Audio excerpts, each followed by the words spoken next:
So let's now get started with adding our own logic, because as I said, NextAuth won't do everything for us here when we roll with our own authentication system, with our own user accounts. And therefore, before we use NextAuth for anything, we will first of all have to add the logic to create users. Because NextAuth can then help us with authenticating those users and with getting the token for those users, but to create the users themselves, we need to bring our own logic. Hence, I'll bring up my dev server again, and I want to add an API route which gets input, which gets a request with an email and a password, which in the end should be sent from the login page if we are creating a new account. And then that data should be used to store that user.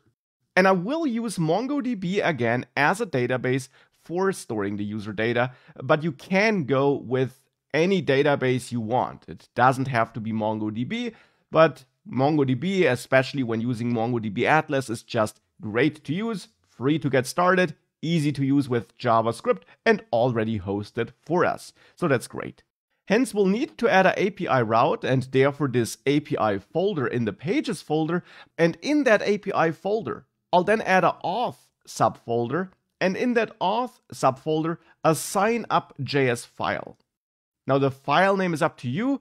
And in there, I'll then define my handler function, which will be responsible for creating a new user. And we should, of course, as always, export that function thereafter. Now, in here, we want to connect to the database and store the incoming user data. Hence, I will actually quit the dev server one more time and then install the MongoDB package again, as we also did before in the course already, and then restart the dev server. Because we'll need that MongoDB package to successfully connect to that database and talk to that database. We will actually also talk to that database from multiple functions here, from multiple API routes later. And therefore, to share some logic, I'll add a new folder on my root level of the project, a lib folder. We could also name it helpers, whatever you want. And in there, I'll add my db.js file. File name, of course, is up to you. And it's that file which should help me with establishing a connection and so on. So here in this db.js file, I'll import from MongoDB. And as before in the course, I'll import Mongo client, because that's the thing that helps us establish a connection. And then I'll add a function, connect to database, could be the function name, and in there we'll do what the name implies. We'll use Mongo client to call the connect method, and then here pass our connection string with which we connect to a database. Now for MongoDB, we can get that string from MongoDB Atlas with a created cluster, and therefore you should make sure that you have that cluster. We did create that earlier in the course already, so make sure that you don't skip those previous parts where we talked to MongoDB already. And once you got a cluster created, you can click on connect on your cluster, connect your application, and then it's this connection string which we need and which we are interested in. So I'll use that connection string, and here we now need to replace some pieces of data, like the username, password, and the database here. Now for username and password, I will go to database access and make sure that I have a valid password for this user here. Create a new password and update it. And then use my username. You need at least one user with read and write access created in MongoDB Atlas. And then add the password here.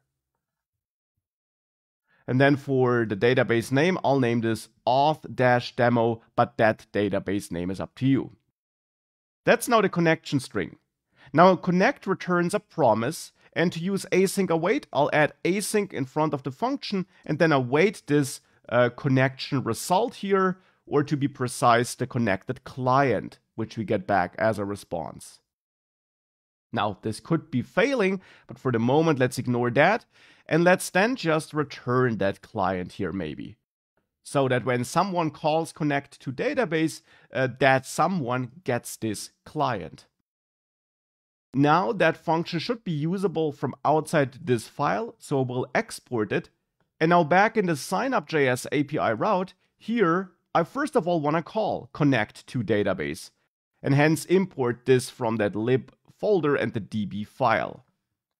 Now I'll also turn this into an async function to use await here, and then here we get that connected client, and we can then get access to the concrete database by calling client.db like this. And now that we got access to the database, we want to create a new user and store it in some collection of that database.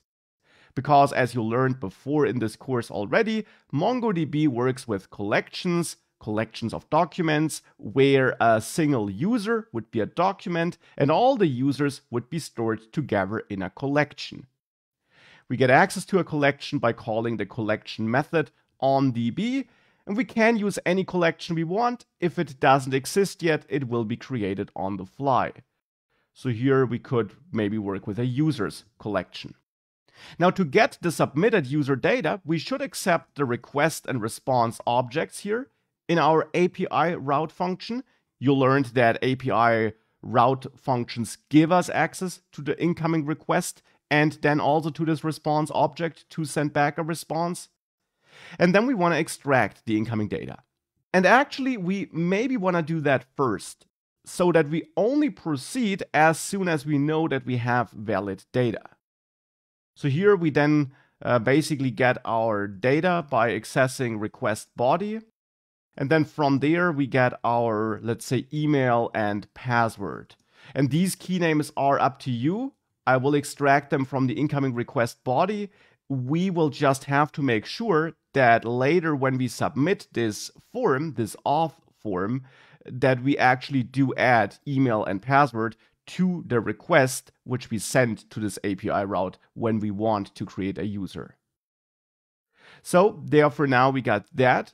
And now that we got email and password, we definitely also want to validate it. We want to check that we don't store invalid data. So if we don't have an email, or let's say if not email includes an @ symbol, or if we don't have a password, or if password trimmed for whitespace has a length that is, let's say, smaller than 7, so that we require at least 7 characters for security reasons. If any of these conditions is met, so if we have invalid data, then I want to return to not continue with function execution, and I'll send back a response with a 422 status code and some extra information, like a message where I say invalid input, password should also be at least 7 characters long. Something like this. That's the response we sent back if we got invalid input.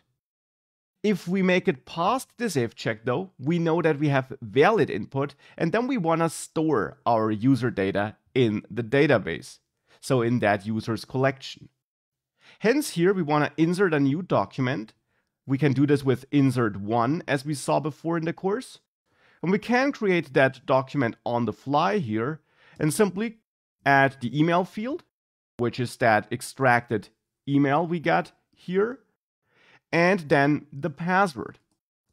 However, regarding the password, there is something we have to keep in mind and take care of. We should not store the plain password like this in the database. Because if our database ever gets compromised by some employee or a third-party intruder, then all our user credentials would be usable just like this. Hence, for security reasons, it is a best practice and strongly recommended that you don't store plain passwords in the database, but that you instead encrypt them such that they can't be decrypted.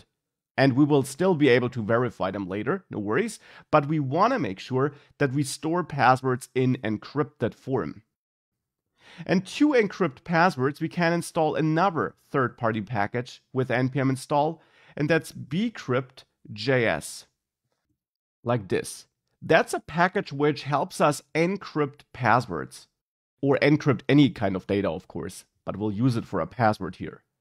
And hence I'll start my dev server again, and now I want to encrypt my password, and for this in the lib folder, I'll add another folder, auth.js, which will hold those authentication related utility methods. And here I want to import from bcrypt.js, from that package we just installed. And from there, I want to import the hash function. Then I want to export an async function called hash password and take the original plain text password as an input. And then in there, call hash on that password.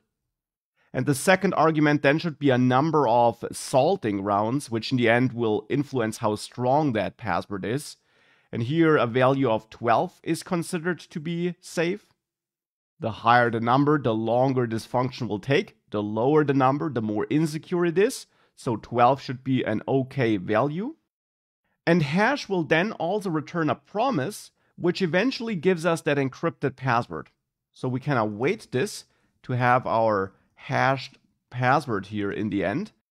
And then it's this hashed password which I return, just like this.